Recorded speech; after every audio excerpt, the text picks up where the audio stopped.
మీ business ఏదైనా మీ ఊర్లో promotion చేయాలంటే అది సుమన్ టీవీతోనే సాధ్యం. ఇప్పుడే సంప్రదించండి.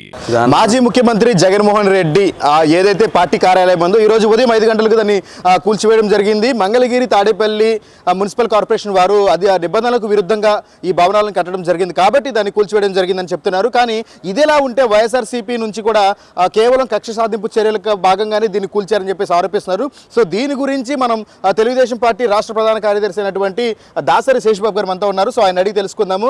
సార్ నమస్తే అండి. ఏంటి ఇప్పుడు అంటే వైఎస్ఆర్సీపీ వాళ్ళు ఏమంటున్నారంటే ఇది కేవలం కక్ష సాధింపు చర్యలుగానే కోస్తున్నారు తప్ప వేరే ఏం లేదు అని అంటున్నారు. దీని గురించి మీరేమంటారు? కక్షలో కార్పణ్యాలు ఇలాంటివి ఏమన్నా కావాలంటే అది జగన్మోహన్ రెడ్డి గారి ప్రభుత్వం తప్ప కూటమి ప్రభుత్వం కాదు. మీరు గతంలో కూడా చూసుకుంటే ఈ ఆడబిడ్డ కన్నా అన్యాయం జరిగితే గనకన్నా ముందు జగన్ వస్తాడన్నాడు. జగన్ ఏడా రాలేదు కానీ జేసీబీలు మాత్రం ప్రతి దగ్గరికి వచ్చినాయి. జేసీబీలతో జస్ట్ 0.02 సెంట్స్ ఉందని చెప్పాను అయ్యన్న పాత్రుడి గారి గోడ అర్ధరాత్రులు పోయి కోల్చడం కానీ, పల్లా శ్రీనివాస్ గారి బిల్డింగులు కోల్చడంలో కానీ, తెలుగుదేశం పార్టీ ఆఫీసుల మీద దాడి చేయడం కానీ, లేకపోతే మాజీ ముఖ్యమంత్రి లేకపోతే ప్రతిపక్ష నేతగా ఉన్న చంద్రబాబు నాయుడు గారు ఉంటున్నటువంటి ఇంటి మీద దాడి చేయడం కానీ, ఇట్లాంటి కార్యక్రమాలన్నీ 1-2 కాదు వేలాల్లో చేసినటువంటి పరిస్థితి ఉంది. ఎక్కడైనా మాట్లాడితే ఏసీబీ వచ్చేది లేకపోతే జేసీబీ వచ్చేది. ఇలాంటి నేపథ్యం ఉన్నటువంటి వీళ్ళు కక్షల గురించి మాట్లాడడం అంటే నిజంగా పాత సామెత అయినా మరలా చెప్పాలి, దయ్యాలు వేదాలు వల్లించినట్టే ఉంటది. మాకేం పని ఉంటదండి, మాకేం పని ఉంటది అంటే ఇప్పుడు ఏమన్నారంటే మా కోర్టు నుంచి కూడా నోటీసులు తెచ్చుకున్నాము కానీ అయినా సరే దీని మీద ఇలా చేస్తున్నారు అని అంటున్నారు. నా ఒక్కటేనా ఈరోజు ఏదైనా సరే మీ దగ్గర రూల్ బేసిస్ ఏదైనా ఉంటే మీరు చూపించుకోండి. అది పార్టీకి ఏం సంబంధం కాదు కదా. ప్రభుత్వాన్ని 5 ఏళ్ళు నడిపారు, ప్రభుత్వ అధినేతగా మీకు తెలుసు కదా ప్రభుత్వం పని ఏంటనేది.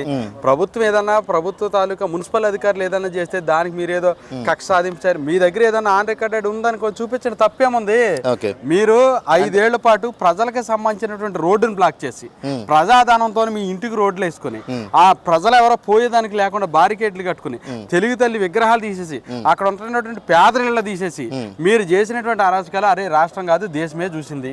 అలాంటిది మీరు అక్రమంగానో అన్యాయంగానో అధికారం ఉంది కదా అని కట్టినారు. కట్టిన తర్వాత అధికారులు ఆ రోజు మీ అధికారం చూసి భయపడి మాట్లాడలేదేమో. ఈ రోజు మీ అధికారం లోకేష్ గారు రెడ్ బుక్ లో ఖచ్చితంగా ఈ అధికారులందరూ కూడా బయటకు వచ్చే అవకాశం ఉందంటారా? డెఫినెట్ గా ఏదైతే ఎవరైతే ప్రజాస్వామ్యబద్ధంగా వాళ్ళకి ఇచ్చినటువంటి ఏదైతే గైడ్ లైన్స్ ఉన్నాయో గైడ్ లైన్స్ పాటించకుండా వైసీపీ గైడ్ లైన్స్ పాటించి పనిచేస్తున్నారో డెఫినెట్ గా వాళ్ళు మూల్యం చెల్లించుకునేటువంటి పరిస్థితి ఉంది. అందులో అనుమానం ఏం లేదు. మరలా కూడా చెప్తా ఉన్నా, ఎవరైనా సరే వైసీపీ లీడర్స్ ఉంటే దమ్ముంటే రాండి బయటికి, మీ దగ్గర ఉంటే రికార్డ్స్ పట్టరండి. ఏదైనా కక్ష సాధింపు ఉందంటే ప్రూవ్ చేయండి, అది ఇబ్బంది ఏం లే. మీ మాదిరిగా మేమైతే ఏసీబీలతోనే జేసీబీలతోనే వచ్చేటోళ్ళం అయితే కాదు. అంటే ఇప్పుడు మీరు వైఎస్ఆర్సీపీ నుంచి ఎవరు మాట్లాడలేదంటే ఖచ్చితంగా వాళ్ళలో లోపం ఉంది కాబట్టి ఈ రోజు వరకు రుషికొండ భవనాలు మీరు చూస్తున్నారు, ఏం జరిగింది అది కనీసం ఎవరు కట్టారు, ఎందుకు కట్టారు? ఏందన్నా 24 లక్షలు పెట్టి టబ్బులా ఏందన్నా ఇది? అసలు ఏడబోతా ఉన్నాం, ప్రజాస్వామ్యంలోనే ఉన్నాం మనం.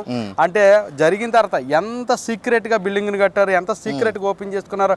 నరమానవుని ఎవరినైనా అక్కడికి ఎలవ్ చేసినటువంటి ఈ రోజు జరిగి రాష్ట్రపతికి ఐఎన్ఎస్ డే గా ఉంది, ప్రధానమంత్రి గారికి ఆల్రెడీ ఆయనకు ఉంది, రక్షణ శాఖకు సంబంధించినటువంటి విశాఖపట్నం ఆ కళింగ ఐఎన్ఎస్ కళింగ అనేది వాళ్ళు ఎవరికి కావాల్సినటువంటి సెటప్ అంతా కూడా ఉంది.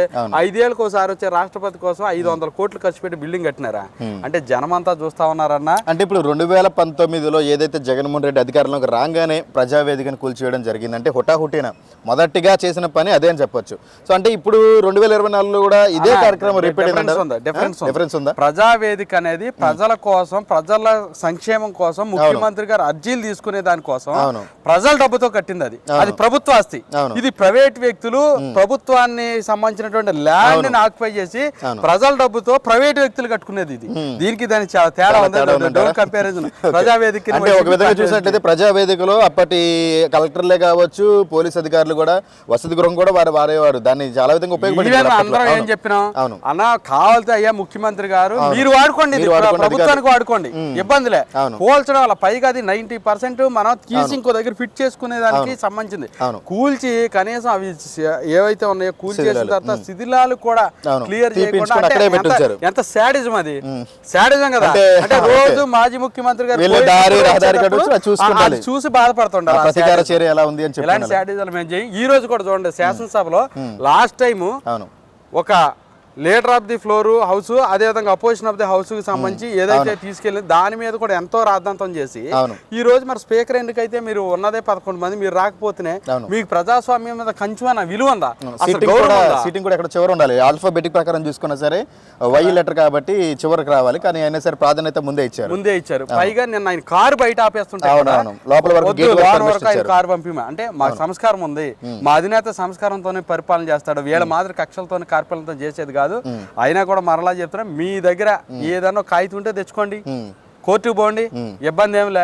మీ దగ్గర కాగితాలు ఉండే ఎదటోడి కాగితాలు మీరు లాగేసి తెల్లవారుజామున 5 గంటలకు అంటే ఎందుకు అంత హుటాహుటిన తెల్లవారుజామున చేయాల్సిన ఏం లేదన్న. వారి మాదిరి అర్ధరాత్రి 1 గంటకి 2ంటికి గొలసలా, అందరూ నిద్ర లేచిన తర్వాత మేల్కొన్న తర్వాతనే గుల్చితే మొదలు పెట్టారు. ఎందుకంటే అది అధికారుల పని, పార్టీల పని కాదు. అది పార్టీల పరంగా ఎలాంటి ఇది లేదు, కేవలం అధికారులు వారి విధులు నిర్వహించారని అంటారు. అంతే అన్న. నేను అని ఏమంటున్నానంటే ఒకవేళ నిజంగా ఉంది అనుకుంటే ప్రూవ్ చేయమన్నా, లెట్ మీ షో.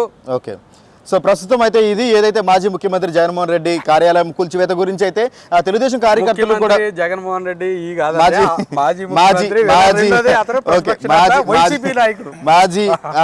మాజీ ఏదైతే వైఎస్ఆర్సీపీ పార్టీ నుంచి జగన్మోహన్ రెడ్డి కార్యాలయం కూర్చివేయడం గురించి అయితే ప్రస్తుతం రాష్ట్ర ప్రధాన కార్యదర్శులు అదేవిధంగా తెలుగుదేశం కార్యకర్తలందరూ కూడా ఒకటే చెప్తున్నారు, మేమైతే ఇందులో పార్టీకి ఎలాంటి ప్రమేయం లేదు, కేవలం అధికారులు వారి పని వాళ్ళు చేసుకున్నారు, కేవలం ఇందులో ఏదన్నా ఉంటే ఒకవేళ లోటుపాట్లు కానీ ఏదైనా అన్యాయం జరుగుంటే కనుక దానికి సంబంధిత పత్రాలను కానీ దానికి సంబంధించిన నోటీసులు కానీ మీ దగ్గర ఉంటే కనుక వాటిని చూపించండి, తగిన న్యాయం చేస్తామని చెప్పేసి అంటున్నారు. సో ఇది ప్రస్తుతం మంగళగిరి నియోజకవర్గంలోని తెలుగుదేశం పార్టీ స్టేట్ ఆఫీస్ నుంచి కెమెరామ్యాన్ భాషతో విజయ్ రిపోర్టింగ్, మంగళగిరి.